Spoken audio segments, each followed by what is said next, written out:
प्रस्तुत पंक्तियाँ विद्यापति कृत विद्यापति पदावली से उद्धृत हैं। विद्यापति के गुरु का नाम पंडित हरि मिश्र था। विद्यापति बिहार प्रांत के दरभंगा जिले के विपसी नामक गांव के निवासी थे। भाषा की दृष्टि से देखा जाए तो विद्यापति ने मूल रूप से संस्कृत, अवहट्ट, मैथिली इत्यादि में रचना की है। विद्यापति तिरहुत के राजा शिव सिंह और कीर्ति सिंह के राज दरबारी कवि थे। विभिन्न विद्वानों ने विद्यापति को श्रृंगारी एवं भक्त कवि माना है।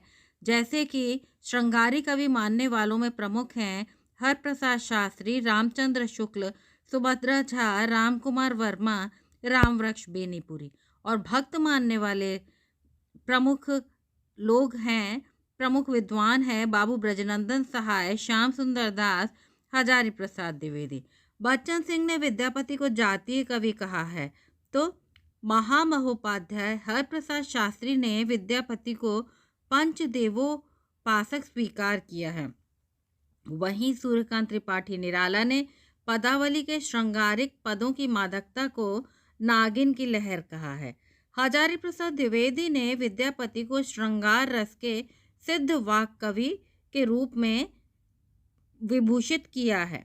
विद्यापति के प्रशंसकों ने उन्हें कई उपाधियों से विभूषित किया है, जो निम्न है, इस प्रकार हैं: अभिनव जयदेव, कवि शेखर, कवि कंठहार, नवकवि शेखर, खेलन कवि, दशावधान, पंचानन, मैथिल कोकिल आदि। हम जानते हैं कि विद्यापति शैव संप्रदाय के कवि थे। विद्यापति का महत्वपूर्ण पद की व्याख्या इस प्रकार है। प्रस्तुत अवतरण बहुत लंबा है, मैं इसमें शब्दार्थ, कठिन शब्दों के अर्थ और व्याख्या साथ साथ ही कराऊंगी। पद संख्या 15। माधव दर्जय मानने माने, विपरीत चरित पेख चकरित भेल, न पूछल आधव बाने। तू रूप साम अखर नहीं सुनाए, तू रूप रिप सम माने, तू जन संग संभास न करये, कैसे मिलाइब आने। नील बसनवर कंचन चुरिकर, मौतिक माल उतारे। अब हम व्याख्या देखेंगे। यहाँ पर मानिनी राधा का प्रसंग वर्णित किया गया है। राधिका जी कृष्ण से मान किए हुए हैं और राधिका की सखी कृष्ण से उसके मान के विषय में बता रही है। कृष्ण, आपने राधिका के प्रति ऐसा कौन सा विपरीत अक्षम्य अपराध किया है जिससे वो भयंकर नाराज और क्रोधित हो गई हैं। कृष्ण के नाम तथा वर्ण से ही उन्हें घृणा हो गई है। सभी काली वस्तुओं को वो मिटाने में लगी हैं। ऐसी माननी राधा किसी के मनाने पर नहीं मान रही हैं। इसीलिए राधा की सखी कृष्ण से आग्रह करती हुई कहती हैं कि हे कृष्ण, आप ही स्वयं राधा के पास जाएं और राधा को मनाकर उनका मान भंग करें। व्याख्या इस प्रकार है: माधव दर्जय मानने माने, विपरीत चरित पेख चकरित भेल, न पुछल आधहु बानी। कह रही हैं कि हे माधव, आप नष्ट कीजिए मानिनी के मान को। वो जो दुर्धर्ष मान को धारण किए हुए हैं, मानिनी राधा का मान जो अजेय है, दुर्जेय है, उसको आप नष्ट करिए। आप ही उसे जीत सकते हैं। उनका मन विपरीत चरित पेखे, विपरीत चरित्र देख करके उन्होंने आपका कोई संभवतः विपरीत चरित्र देखा है, इसीलिए वो आपसे क्रोधित हैं और आपके विपरीत चरित्र को देखते ही चक्रित भेल, वो ऐसा प्रतीत होता है कि वो एकदम आश्चर्यचकित हो गई हैं कि आपने उनके साथ ये कैसा व्यवहार किया है। न पूछल आधव बानी, अब उनके व्यवहार में इतना परिवर्तन आ गया है कि वो आपके विषय में एक शब्द जरा सा भी किसी से बात नहीं करती हैं। आपकी कुशल क्षेम के विषय में आधी अधूरी बात भी नहीं पूछती हैं। तुअ रूप साम, आपका स्वरूप श्यामल है, अखर नहीं सुनए, और वो श्याम शब्द का जो अक्षर है वो भी सुनना पसंद नहीं करती हैं। तुअ रूप रिप सम माने, और तुअ माने आपका रूप को वो शत्रु के समान उन्हें प्रतीत होता है। यानी आपका जो रूप सौंदर्य है उसे उन्होंने अपना घनघोर शत्रु मान लिया है। तू जन संग संभाष न करे, तुम जैसे श्यामल वर्णी जो व्यक्ति हैं उनके साथ वो संभाषण भी नहीं करती हैं, बात भी नहीं करती हैं। कैसे मिलाए अब आने। अब हे प्रभु मुझे बताओ, मैं उनसे उनको आपसे कैसे मिलाऊं। नील बसन बर, नीला वस्त्र काले के समान ही प्रतीत होता है।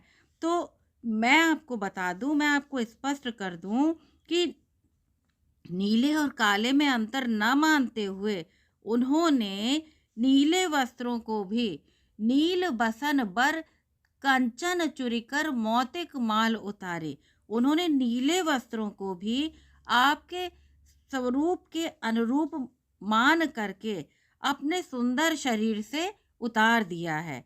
और नीले रंग की चूड़ियां और नील मणि की माला, सभी कुछ कंचन चूड़ी नील और मौक्तिक माला जो कि नीलमणि की उन्होंने माला पहनी हुई है, वो भी उन्होंने उतार करके फेंक दी है। और कर रद चुरिकर मोती माल बर पहिरल अरुणिम सारे, यानी उन्होंने कर माने अपने हाथ में चूड़ियां जो नीले रंग की थी वो उतार दी हैं, तोड़ दी, हटा दी हैं। और मोतियों की माला पहिरल, अपने गले में मोतियों की माला पहन ली है। और अरुणिम साड़ी जो उन्होंने नीली साड़ी पहनी थी वो भी उतार करके लाल रंग की साड़ी पहन ली है। अर्थात वो आपके रंग से संबंधित सभी वस्तुओं से को अपने से दूर कर रही हैं। असित चित्र उर पर छल मेटल मलयज देह लगाए, मदपद तिलक धोई गंचल कच सय मुख लय छपाए। असित चित्र उर माने हृदय पर, छल मेटल यानी एक काले रंग का तिल या गोदना उनके हृदय पर अंकित था, उसको भी उन्होंने मिटा डाला है। और उसे मिटाने के लिए उन्होंने मलयज देह लगाए, मलयाचल गिरी से आने वाले चंदन को घिसकर उसके ऊपर लगा लिया है जिससे कि वो दिखाई ना पड़ जाए। और क्या किया है उन्होंने, मदपद तिलक धोई द गंचल, और उन्होंने वो जो मदपद मस्तक पर गम अर्थात कस्तूरे के रंग जो काला होता है वो उन्होंने अपने मस्तक पर लगा लिया है। यानी उन्होंने जो तिलक मस्तक पर लगाया हुआ था उसे छुपाने के लिए कस्तूरी जो है, श्यामल रंग की कस्तूरी के अपने मस्तक पर उनका ध्यान चला गया है। वो उस कस्तूरी का मस्तक पर उन्होंने तिलक लगा रखा है। तो राधिका जी ने क्रोध में आकर उस तिलक को भी, उस कस्तूरी के तिलक को भी धो दिया है। अब यहाँ पर हम कस्तूरी के बारे में जानेंगे। ये जो काम रूपी कस्तूरी आसाम के हरिणों से प्राप्त होती है, इसका रंग काला होता है। ये उन्होंने अपने मस्तक पर तिलक के रूप में लगा रखा था। कश्मीरी कस्तूरी अर्थात कश्मीर के हिरणों से जो प्राप्त होती है उसका रंग पीला होता है। तो यहाँ पर काम रूपी कस्तूरी का वर्णन किया गया है। तिलक मिटा दिया है, आंखों में जो काजल लगा रखा था वो भी धो दिया है। काले रंग के कारण होने के कारण उन्होंने अपने चेहरे को तिलक और अंजन से विहीन करके अपने मुख को कचसाए मुख लय छपाई, अपने कच माने बालों में अपने मुख को छुपा लिया है। अब हम अगला ये देखते हैं। एक तिल छल चारु चिबुक पर निंद मधुप सुत सामा। एक तिल माने एक तिल, राधा की ठोड़ी पर एक अत्यंत सुंदर तिल था जो कि अपनी श्यामलता में कैसा था, मधुप सुत सामा, यानी भ्रमर के बच्चे की श्यामलता को लजाने वाला था। यानी काले रंग का एक तिल राधिका जी की चिबुक पर था। काला होने के कारण क्या किया राधा जी ने, तन अग्रे करी मलयज रंजल, अग्रे माने आगे के भाग से यानी एक तिनका उठा लिया है और उसके आगे की नोक से उन्होंने मलयाचल से जो चंदन आया है उसको उसकी उस तिनके की नोक से उस चंदन को लगा लिया है। कहने का तात्पर्य ये है कि जो राधिका रानी हैं उनको जरा सा भी रंग, काले रंग का रंग बिल्कुल भी पसंद नहीं आ रहा है। यानी आपके नाम के साथ जो काला रंग जुड़ गया है वो भी उन्होंने हटा रही हैं। यानी अग्र भाग को चंदन में डुबोकर उस चंदन के रंग में रंग दिया है। हे कृष्ण, राधा ने उस तिल को छिपा दिया है। काले बादलों के अनुरूप वो उस तिल को समझती हैं। इसीलिए जब भी जलधर देखी चंद्रापल झापल, जब भी काले बादल आते हैं तो उनकी छाया से बचने के लिए चंदोवा चंद्रातप झापल, चंदोवे से अपने ऊपर चांदनी तनवा लेती हैं।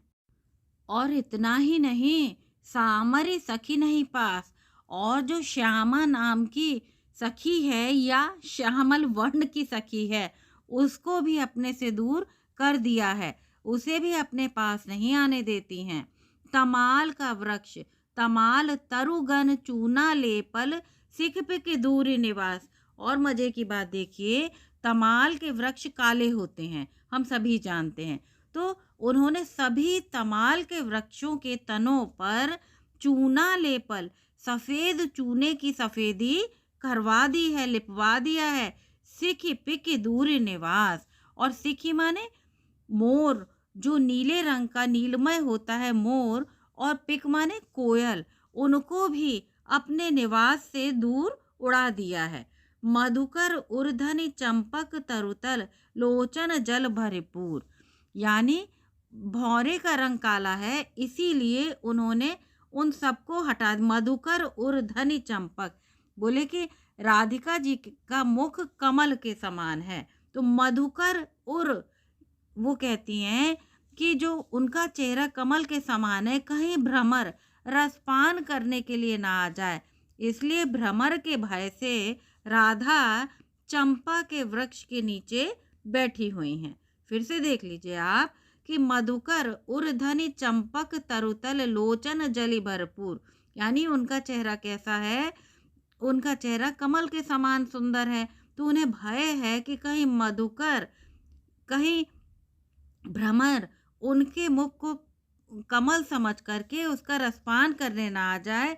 इस भय से राधा चंपा के वृक्ष के नीचे बैठी हैं और उनकी आंखों से आंसुओं की झड़ी लगी हुई है। आप फिर से देख सकते हैं इसको।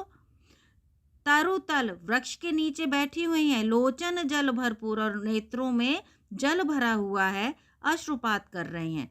सामर चिकुर, हेरी मुकुर पटकल, टूट गए भेल सतचूर। यानी तमाल के वृक्षों की छाया से बचकर, कृष्ण से बचने के लिए चंपा तरु के नीचे वो आ गई हैं। अब जब घर पर रहती हैं या कहीं भी रहती हैं, अपने बालों को, जो काले बाल हैं उनको संवारने के लिए वो कहाँ खड़ी होती हैं? शीशे के सामने खड़ी होती है। सामर चिकुर, काले रंग के जो बाल हैं, हेरी मुकुल पटकल, मुकुर माने शीशे को वो देखती हैं और उसे संवारने के लिए जब वो शीशे के सामने खड़ी होती हैं तो उन्हें आपका स्मरण आ जाता है और वो फिर क्रोधावेश में आकर मुकुर पटकल टूट गए भय गेल सतचूर, और उस शीशे को ही वो, यानी अपने काले बाल जो उन्होंने शीशे में देखे हैं, तो उन्हें इतना गुस्सा आता है कि बालों में कृष्ण का प्रतिबिंब उन्हें दिखाई पड़ने से वो शीशे को ही तोड़ देती हैं और फिर क्या करती हैं, यानी गुस्से में उस शीशे को चकनाचूर कर देती हैं। तुअगुन गाम कहे सुख पंडित। अरे राधा ने पिंजरे में एक महापंडित तोता पाल रखा है, वो क्या करता है? तुअगुन गाम, वो तुम्हारे गुणों का गुणगान करता था। तो एक दिन पंडित तोते ने जैसे ही सुनते ही उठल रोसाई, जैसे ही तुम्हारा गुणगान आरंभ किया, राधा जी ने सुनते ही वो बहुत अधिक क्रोधित हो गए और झटके में तोता समेत पिंजरा उठा करके पिंजर झटक फटक ही पर पटक, फटिक माने इस फटिक की शिला पर पटक दिया। उस पिंजड़े को तोते सहित ही इस फटिक की शिला पर उठाकर फेंक दिया। धाए धैल तह जाए, और उसी आवेश में वो उसे वहीं छोड़ करके अन्यत्र दौड़ के चली गई। मेरु सम मान, राधिका जी का मान सुमेरु पर्वत मेरु के समान है, और सुमेरु कोप सम। और वो कहती हैं कि सुमेर, ये कृष्ण मानिनी राधा का मान सुमेरु पर्वत जैसा है, और मेरु के समान ही विशाल क्रोध भी है। यदि वास्तव में देखा जाए तो तुम्हारे लिए मेरु सममान, यदि तुम चाहो तो देखी भेल रेणु समानी, रेणु माने मिट्टी के कण के समान है। यानी देखा जाए तो उनका जो आपके प्रति क्रोध है, उसे यदि आप चाहें तो एक धूल के कण के समान उसे कभी भी नष्ट कर सकते हैं। इसलिए हे कान्हा, राधा को मनाने के लिए आप स्वयं जाइए। अन्य के मनाने से वो नहीं मानेंगी, आपके मनाने से ही वो मान जाएंगी। यहाँ पर नायिका की सखी कृष्ण से प्रार्थना कर रही है कि हे प्रभु, राधिका रानी पता नहीं क्यों आपसे इतना अधिक सुमेरु पर्वत के समान मान किए हुए बैठी हैं। यदि आप चाहें तो आप एक पल में उनको मना सकते हैं और उनके मान का मर्दन कर सकते हैं। और उनके मान का मर्दन विद्यापति कहते हैं कि मनाएब आप सुधारी है कान, हे कान्हा आप ही जाके उन्हें मनाइए। यदि हम काव्य सौष्ठव की बात करते हैं तो यहाँ पर विविध अलंकार हैं, उपमा, स्वभावोक्ति आदि, जो कि आप यहाँ पर देखी। विद्यापति की प्रसिद्धि का मूल आधार उनकी रचना पदावली है। पदावली में भक्ति विषयक पद भी हैं और श्रृंगार विषयक पद भी। विद्वानों ने प्रश्न उठाया है कि विद्यापति भक्त कवि हैं या श्रृंगारिक कवि हैं। कुछ विद्वान उन्हें भक्त कवि मानते हैं, जैसे बाबू ब्रजनंदन सहाय, श्याम सुंदर दास, हजारी प्रसाद द्विवेदी विद्यापति को भक्त मानते हैं। जॉर्ज ग्रियर्सन ने लिखा है, राधा जीवात्मा का प्रतीक है और कृष्ण परमात्मा के। श्रृंगारिक कवि जो मानते हैं वो कवि इस प्रकार हैं: हरप्रसाद शास्त्री, आचार्य रामचंद्र शुक्ल, बाबू राम सक्सेना, रामवृक्ष बेनीपुरी, सुभद्रा झा, डॉक्टर राम कुमार वर्मा और बच्चन सिंह जैसे कवियों ने विद्यापति को श्रृंगारिक कवि कहा है। विद्यापति के काव्य में विद्यमान भक्ति तत्व आचार्य शुक्ल की सबसे तीखी आलोचना उन्होंने की है। निराला श्रृंगार विषयक इन्हीं तर्कों के आधार पर विद्यापति के काव्य को नागिन की लहर कहते हैं। वहीं बच्चन सिंह खजुराहो की मंदिर वाली आध्यात्मिकता बताते हैं और कहते हैं कि शुक्ल कहते हैं आध्यात्मिक रंग के चश्मे आजकल बहुत सस्ते हो गए हैं। ये उनकी बहुत ही तीखी आलोचना है। विद्यापति से संदर्भित विद्वानों के कथन इस प्रकार हैं: हजारी प्रसाद द्विवेदी श्रृंगार रस के सिद्ध वाक कवि उन्हें मानते हैं। निराला ने पदावली के श्रृंगारिक पदों की मादकता को नागिन की लहर कहा है। विद्यापति के प्रशंसकों ने उन्हें कई उपाधियां दी हैं जो इस प्रकार हैं, जैसे अभिनव जयदेव, कवि शेखर, कवि कंठहार, नवकवि शेखर, खेलर कवि, दशावधान, पंचानन, मैथिल कोकिल विद्यापति इत्यादि। यदि हम विशेष रूप से देखें तो हम कह सकते हैं विद्यापति मूल रूप से श्रृंगारी कवि थे, भक्त कवि नहीं थे। यदि आपको यह व्याख्या समझ में आई हो तो कृपया चैनल को लाइक, शेयर और सब्सक्राइब अवश्य करें। बहुत बहुत धन्यवाद।